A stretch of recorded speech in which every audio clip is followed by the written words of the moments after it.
नमस्कार, मैं हूँ कविता उपाध्याय और आप हैं नमामि डिजिटल के साथ। रामनिवास गोयल जी हमारे साथ में हैं, दिल्ली विधानसभा से अध्यक्ष हैं और आज हम बात करेंगे। दिल्ली में स्कूल खुल चुके हैं, ऐसे में नई तरीके से जो स्कूल खुले हैं, वापसी होने लगी है बच्चों की। किस तरीके से दिल्ली सरकार ने ये खोले हैं और किन योजनाओं के तहत खोले हैं, किस तरह से प्रभाव मिल रहा है, ये देखने में बात करेंगे। दूसरा मुद्दा जो विपक्ष बार बार सवाल उठा रहा है, नई आबकारी नीति के तहत जो शराब के ठेके खुलने के लिए है, इस पर भी तस्वीर को साफ करेंगे हमारे साथ रामनिवास गोयल जी। और आगामी समय में जो पर्व शुरू हो चुके हैं, इस पर किस तरीके से रामनिवास जी की तरफ से अपील और बधाई सभी दिल्ली वासियों के लिए, इस सब पर चर्चा करेंगे। रामनिवास जी, बहुत बहुत स्वागत है आपका। सबसे पहले तो मैं आपसे कहूँगी कि स्वास्थ्य आपका थोड़ा नासाज रहा, उस पर आप क्या कहेंगे? लोग बार बार आपके बारे में पूछ रहे थे। स्वास्थ्य थोड़ा बहुत नरम गलम रहता है। मैं शुगर जी का पेशेंट हूँ और मैं ठीक हूँ, कोई प्रॉब्लम नहीं है। जी I am in the field again, जी, no problem. Thank you sir. दूसरा सवाल मेरा ये था आपके लिए कि अभी रिसेंट में जो नई नीति आई शराब को लेकर के, विपक्ष चाहे वो अलग अलग दिल्ली में कई जगहों पर सुगबुगाहट हो रही है इस बात की कि नई आबकारी नीति के तहत ज़्यादा से ज़्यादा देर रात तक खुलेंगी दुकानें, और उसके अलावा पब्लिक प्लेस में जहां महिलाओं का ज़्यादा आना जाना रहता है, वहां पर खुल रही हैं। तो इसको आप सर कैसे क्लियर करेंगे पिक्चर को? देखिए, नई आबकारी नीति जो है वो बहुत अध्ययन के बाद बनाई गई है। सरकारी दुकानें समाप्त कर दी गई हैं।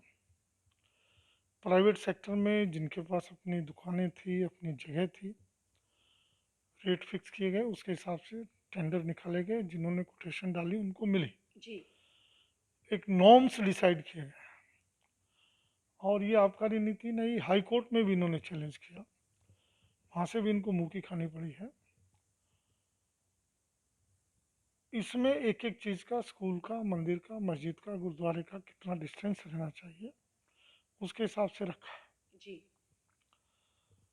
जो रोड कमर्शियल नोटिफाइड है उन्हीं पे दुकानें खुलेंगी, रेजिडेंस में दुकानें नहीं खुलेंगी। ठीक है।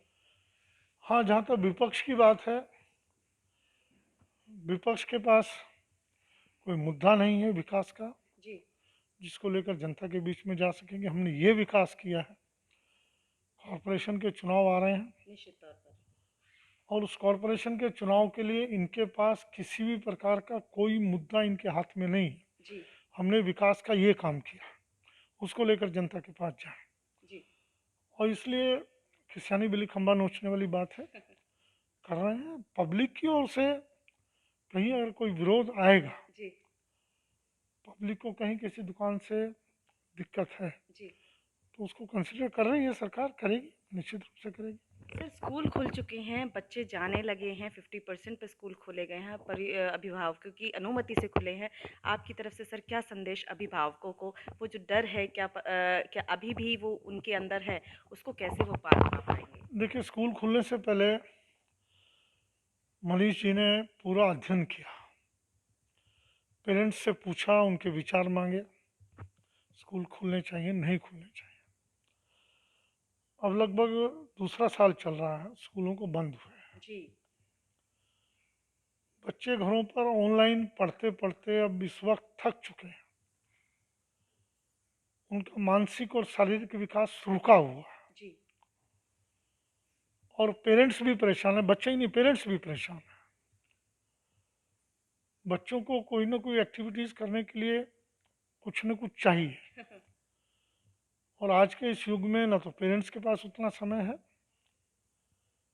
बच्चों के लिए उपयुक्त स्थान जो है वो उनका स्कूल ही है, जी जो अपना टाइम ठीक ढंग से एजुकेशन की एक्टिविटीज़ में, खेल की एक्टिविटीज़ में जी खर्च कर सकें, उसको एंजॉय कर सकें, वहाँ से कुछ सीख सकें। जी 2 साल बाद स्कूल खुल रहे हैं। दिल्ली में कोरोना अब नगण्य है। जो सर्वे हुआ, सर्वे में भी 96% एंटीबॉडी आया है। तो मुझे ऐसा लगता है कि अब दिल्ली में कोरोना का प्रकोप नहीं होगा। फिर भी हमने पूरी हिदायत के साथ 50% कैपेसिटी से स्कूल खोलना शुरू किया। 50% कैपेसिटी से जब स्कूल खुलेंगे, बच्चे आएंगे, थोड़ा हिदायत से आएंगे, टीचर्स भी ध्यान रखेंगे, पेरेंट्स भी ध्यान रखेंगे।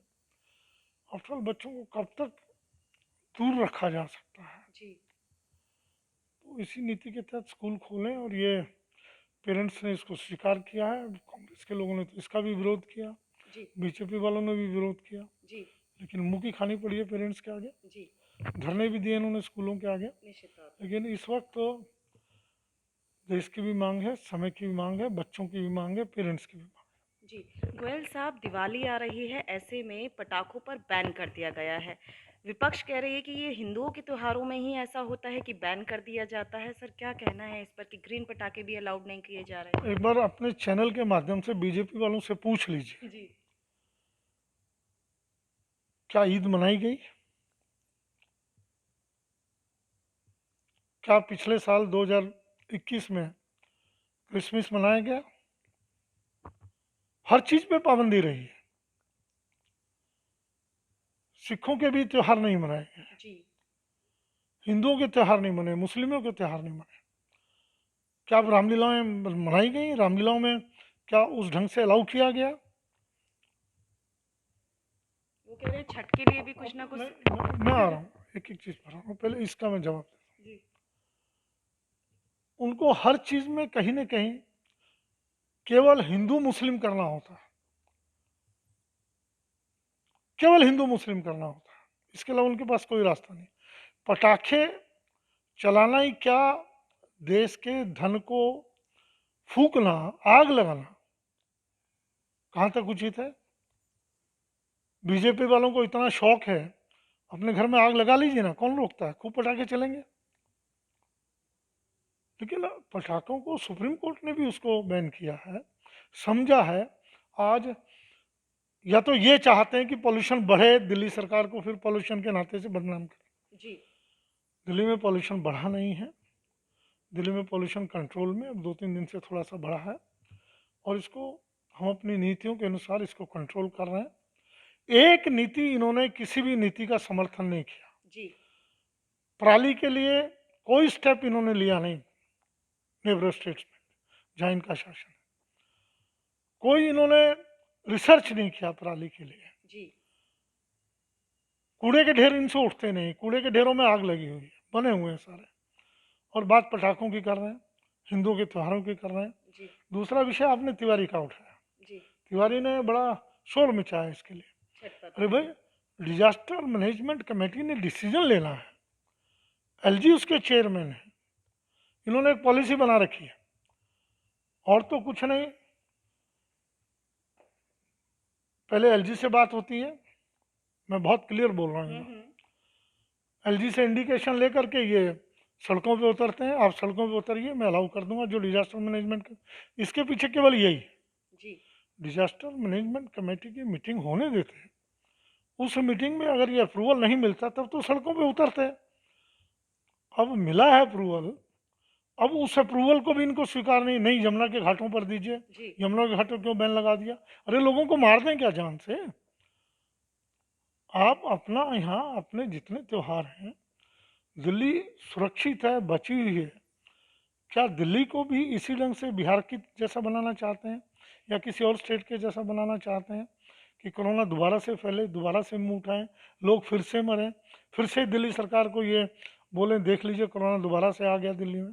जी तो इनको ये दिल्ली में कोरोना कंट्रोल हुआ है, इनको सहन नहीं हो रहा, किस ढंग से कोरोना बढ़े, इसलिए बार बार ये बोल रहे हैं। जी इनकी नीयत में खोट है। इनकी नीयत में खोट है। रामनिवास जी, अंतिम सवाल मेरा, डेंगू के खिलाफ महाअभियान आप सरकार की तरफ से है, जिसके तहत आप अपने विधानसभा में भी गए, अपने माफ़ कीजिएगा, विधायक के नाते आप अपने क्षेत्र में गए और वहाँ पर आपने भी अभियान छेड़ा।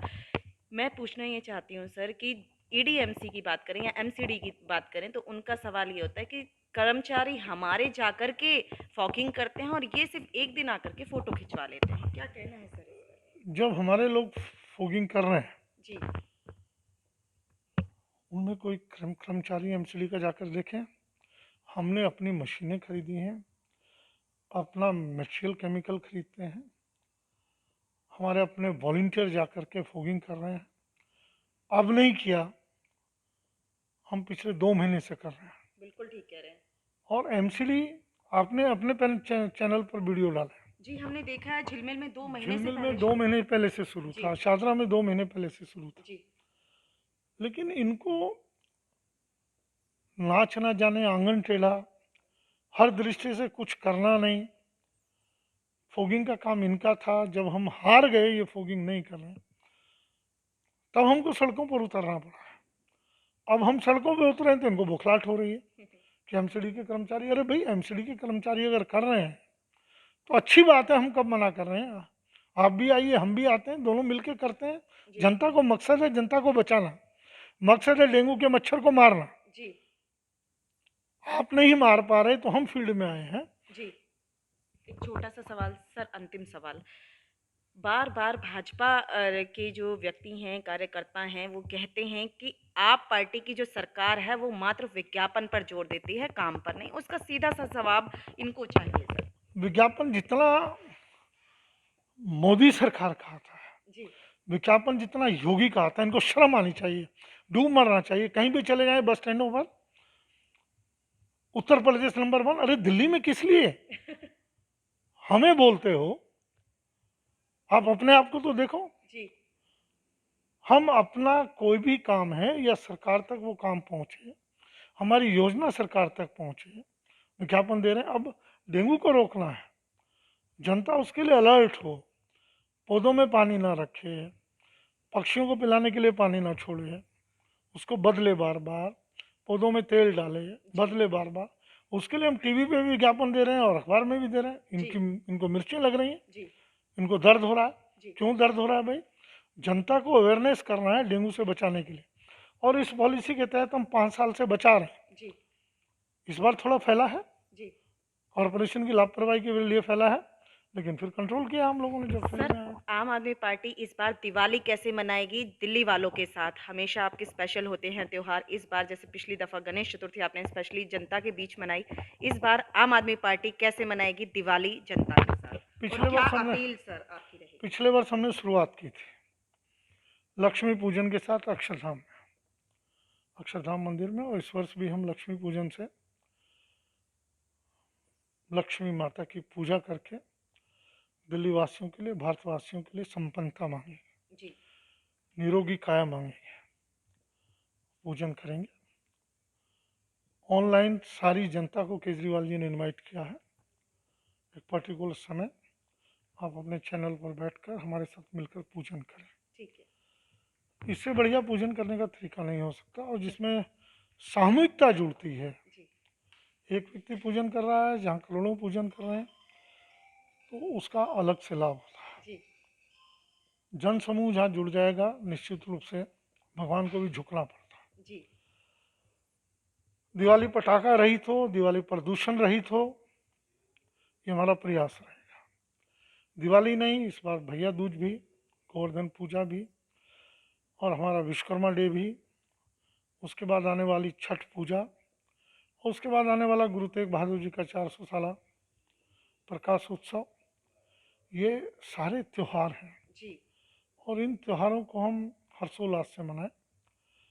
हर्षोल्लास में सीमाओं का ध्यान रखें, कोरोना का ध्यान रखें, सोशल डिस्टेंस का, मास्क का, और भीड़ से थोड़ा बच के रहें। ठीक है।